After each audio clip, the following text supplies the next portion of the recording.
तळहातावरच्या रेषा आपलं भविष्य ठरवतात का? कुंडलीच्या चौकटीतले ग्रह आपल्या आयुष्याला दिशा देतात का? सटवाईनं लिहून ठेवल्याप्रमाणेच आपण खरंच जगणार आहोत का? आणि हे सगळे मनाचे खेळ आहेत की या मागे काही शास्त्र आहे? असे प्रश्न जेव्हा तुमच्या माझ्यासारख्या सामान्य माणसांना पडतात तेव्हा आपल्याला गरज भासते ती एका जाणकार अभ्यासकाची.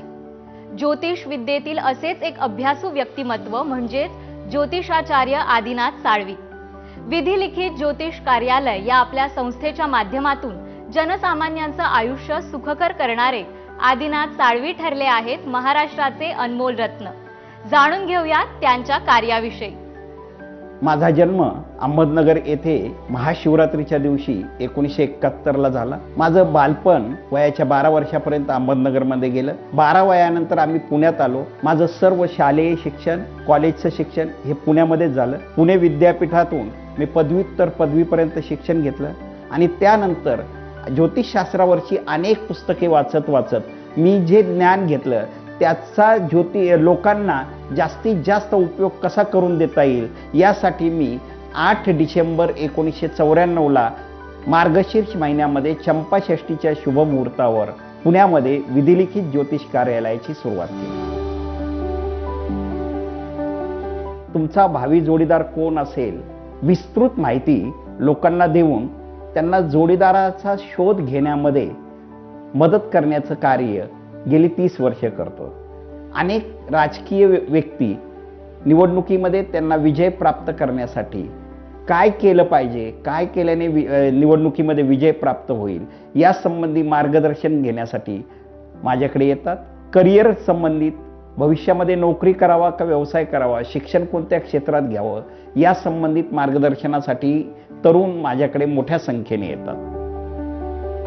गेल्या 30 वर्षाच्या माझ्या अनुभवातून मी छातीठोकपणे सांगतो की जर माझ्याकडे आल्यानंतर त्यांचं काम होणार असेल तरच आपण त्यांना त्यासाठी दैवी उपाय सुचवतो. जर त्यांचं काम होणार नसेल तर त्यांना स्पष्ट शब्दामध्ये आपण त्याची पूर्ण कल्पना देतो आणि याचा 5 लाखाहून जास्त लोकांनी अनुभव घेतलेला आहे.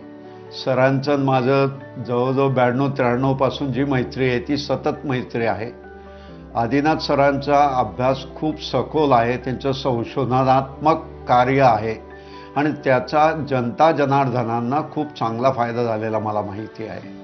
ज्योतिष विद्येचा उपयोग सामाजिक बांधिलकीनं करण्यावर आदिनाथ साळवी यांनी कायमच भर दिला आहे आणि म्हणूनच अनेक सामाजिक उपक्रमांमध्ये देखील त्यांचा सहभाग असतो.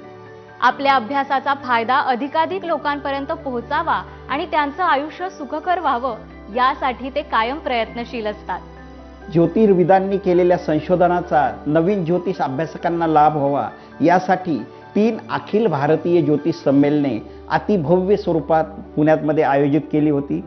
2025 मध्ये आपल्या विधिलिखित ज्योतिष कार्याला 30 वर्ष पूर्ण झाल्याबद्दल विधिलिखित त्रिदशकोत्तर सोहळा या नावाने एक फार मोठा कार्यक्रम आयोजित केला होता.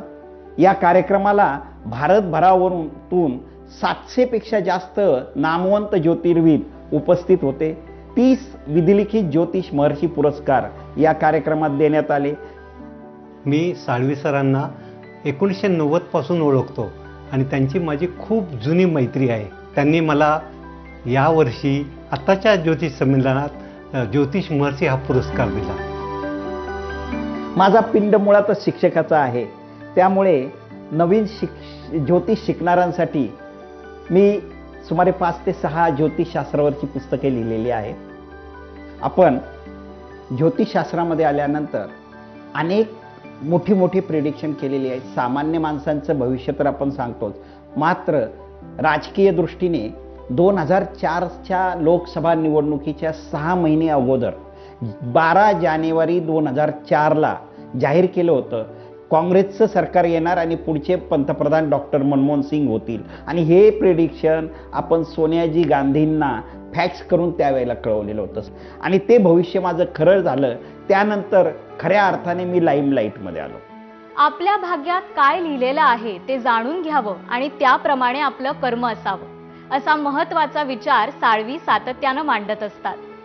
केवळ भविष्य जाणून घेणं महत्त्वाचं नसून त्याप्रमाणे आचरणात जीवन पद्धतीत बदल कसे करावे याबद्दल ते मार्गदर्शन करतात आणि म्हणूनच आजवर हजारो लोकांना त्यांच्या मार्गदर्शनाचा लाभ मिळालेला आहे. बिग बॉस मराठी सीझन 5च्या कार्यक्रमामध्ये बारामतीचा सूरज चव्हाण हा मुलगाच विजेता होईल हे प्रिडिक्शन कलर मराठीच्या चॅनेलवरूनही आपण दिलेलं आहे आणि ते तंतोतंत खरं ठरलेलं आहे. ज्याप्रमाणे सिनेमामध्ये राज कपूर हा शोमन होता, तसं ज्योतिषशास्त्रातील एक ग्रेट शोमन म्हणून आदिनाथ साळवी सरांनी आपली एक प्रतिमा निर्माण केलेली आहे. मला पुण्यामध्ये 6 ते 7 संस्थांनी मिळून समाजभूषण देवमाणूस पुरस्कार मिळाला. प्राईड ऑफ इंडिया हा पुरस्कार मला कर्नाटकमध्ये बेंगलोरला कर्नाटक विधानसभेचे त्यावेळचे अध्यक्ष यांच्या हस्ते 17 मार्च 2012 रोजी मिळाला. असे अनेक पुरस्कार आत्तापर्यंत मला प्राप्त झालेले आहेत. पुण्यामध्ये आपण अति भव्य स्वरूपामध्ये महानेत्रदान सोहळा आयोजित केला होता. या सोहळ्याला SP कॉलेजच्या ग्राउंडवरती 50,000 लोक होते आणि त्या सोहळ्याचं कॅम्पेन करण्यासाठी प्रसिद्ध सिने अभिनेत्री प्रियंका चोपडा, क्रिकेटर युवराज सिंग हे उपस्थित होते. मंगळवार पेठेमध्ये येथील संस्थेला आपण रुग्णवाहिका भेट दिलेली आहे. जून महिन्यामध्ये 10वी-12वीचा निकाल लागल्यानंतर गरजू लोकांना विनामूल्य मार्गदर्शन करण्यात येतं. या पद्धतीने आपण समाजाचं काहीतरी देणं लागतो हे डोक्यात ठेवून मी कायम काही ना काहीतरी कार्य करत असतो. अडचणीत असलेला एखादा माणूस येतो आणि समाधान घेऊन परत जातो, तेव्हा विधिलिखित ज्योतिष कार्यालयाचं काम हे एक पवित्र सामाजिक कार्य ठरतं आणि म्हणूनच ज्योतिषाचार्य आदिनाथ साळवी यांना महाराष्ट्राचे अनमोल रत्न म्हणून सन्मानित करताना आम्हाला अत्यंत आनंद होत आहे.